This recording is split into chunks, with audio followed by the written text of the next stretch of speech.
There's a line often attributed to Henry Nouwen that says, "The greatest trap in our life is not success or failure, but doubt." And when it comes to God, that doubt often sounds like shame. Have I gone too far? Did I ruin my chance? Would God even want me back now? Jesus told the story of the prodigal son for moments like that, not to scare people straight, but to show what God does when someone finally turns around, tired, broken, and unsure they still belong. 1. Why Jesus told this story. This story doesn't start with the son. It starts with a crowd. Luke tells us, "Now the tax collectors and sinners were all drawing near to hear him." Luke 15:1, ESV. These were people everyone else avoided, people with reputations, people who carried shame, and not everyone liked this. The Pharisees and the scribes grumbled, saying, "This man receives sinners and eats with them." Luke 15:2, ESV. That word grumbled matters.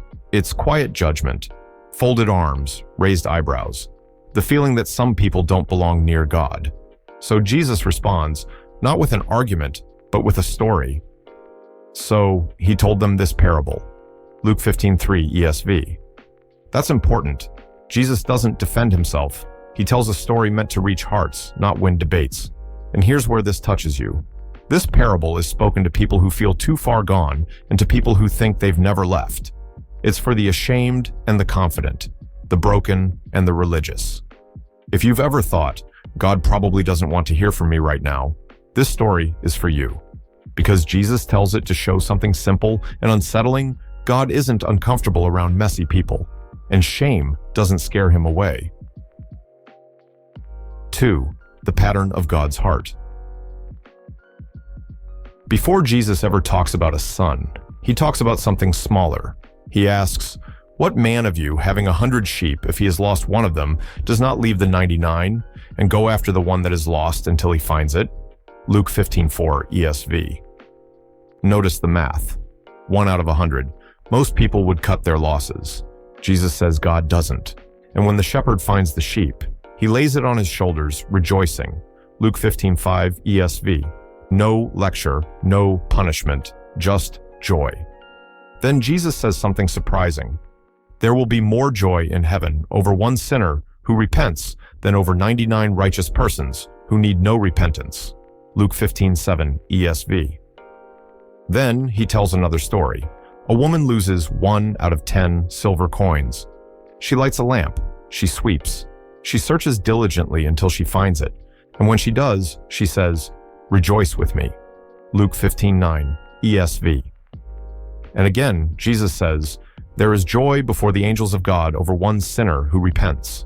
Luke 15:10, ESV. This is the pattern. God moves toward what's lost.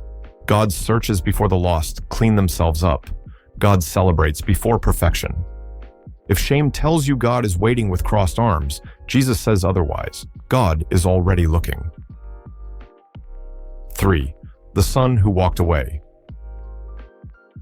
Now Jesus tells the story everyone remembers. There was a man who had 2 sons. Luke 15:11, ESV. And the younger one says something shocking. "Father, give me the share of property that is coming to me." Luke 15:12, ESV.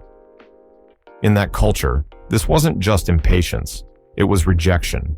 It was like saying, "I want your stuff, not you." And somehow the father agrees. Luke says he divided his property between them. Then comes the distance. Not many days later, the younger son gathered all he had and took a journey into a far country. Luke 15:13, ESV. That phrase, far country, isn't just geography. It's emotional, spiritual, relational.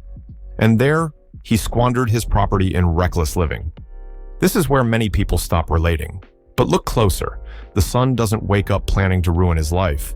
He's chasing freedom, relief, control, something that feels better than staying.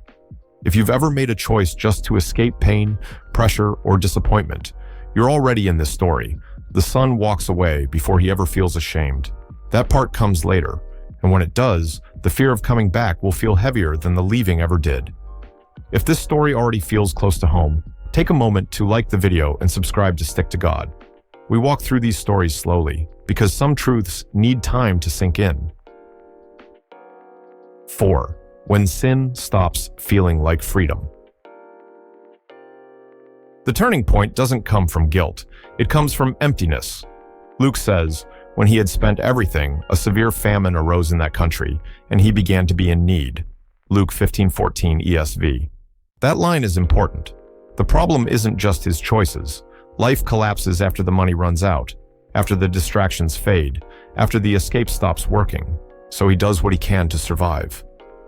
He went and hired himself out to one of the citizens of that country, who sent him into his fields to feed pigs. Luke 15:15 ESV. For a Jewish listener, this is rock bottom. Pigs were unclean. This isn't just physical hunger, it's shame layered on shame. Luke adds, he was longing to be fed with the pods that the pigs ate, and no one gave him anything. Luke 15:16 ESV. Notice that phrase, no one gave him anything. Freedom promised fullness. It delivered isolation. The people who celebrated him are gone. The place that felt exciting now feels empty.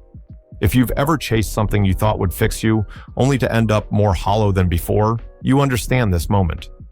This is where shame begins to whisper, you've gone too far, and that voice will try to convince you that turning back is no longer an option. 5. When shame rewrites your identity. Luke says something small but powerful here. When he came to himself, Luke 15:17 ESV. This isn't sudden holiness, it's clarity. The son finally stops running long enough to think. He remembers home. How many of my father's hired servants have more than enough bread, but I perish here with hunger? Then comes the plan. I will arise and go to my father, and I will say to him, Father, I have sinned against heaven and before you. Luke 15:18 ESV. That part is honest, but then shame steps in. I am no longer worthy to be called your son. Treat me as one of your hired servants. Luke 15:19 ESV. Notice what happens. The son rewrites his identity. He doesn't deny being wrong, but he also assumes restoration isn't possible. He lowers his expectations. He aims for survival, not relationship. That's what shame does. It convinces you that forgiveness might exist, but belonging doesn't, that you can be tolerated, but not embraced. If you've ever thought, I'll come back, but I don't expect much, you're standing right here with him. The son believes returning means losing sonship. What he doesn't know yet is this. He's about to be wrong in the most unexpected way. 6. The father who runs towards shame. The son finally turns around. Luke says, he arose and came to his father. Luke 15:20 ESV. But before he can speak, something happens that changes everything. While he was still a long way off, his father saw him and felt compassion and ran and embraced him and kissed him. That image would have shocked Jesus' audience. Fathers didn't run. Dignified men didn't lift their robes.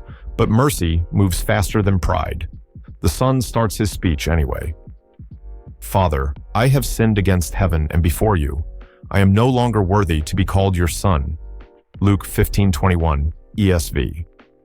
And then the interruption. The father doesn't argue, he doesn't question, he doesn't wait.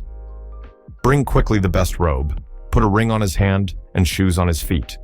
Luke 15:22 ESV.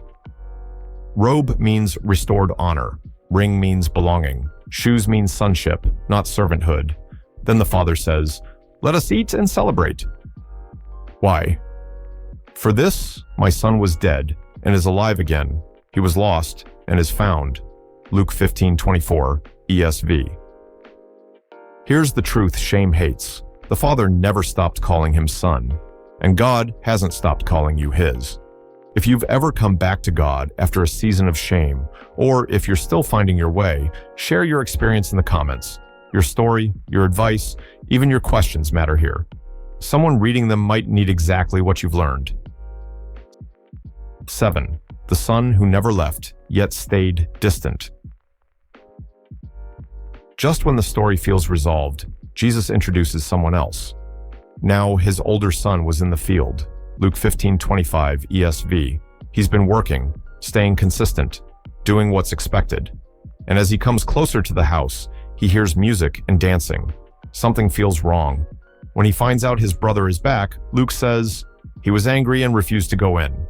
Luke 15:28 ESV. This is important. He's physically near the father, but emotionally distant. The father goes out to him too, just like he ran to the younger son. Mercy doesn't play favorites, but the older son unloads years of frustration. "These many years I have served you, yet you never gave me a young goat." Luke 15:29 ESV. Listen closely. He calls his obedience service, not relationship, and he refers to his brother as "this son of yours, not my brother." Shame doesn't always look like running away. Sometimes it looks like staying close, but keeping score. If you've ever thought, "I've done everything right, so why do I feel so far from joy?" This part of the story is for you. You can obey God and still feel disconnected from his heart, and Jesus doesn't ignore that. 8. Mercy that leaves the door open. The father answers his older son gently. He says, "Son, you are always with me, and all that is mine is yours." Luke 15:31 ESV.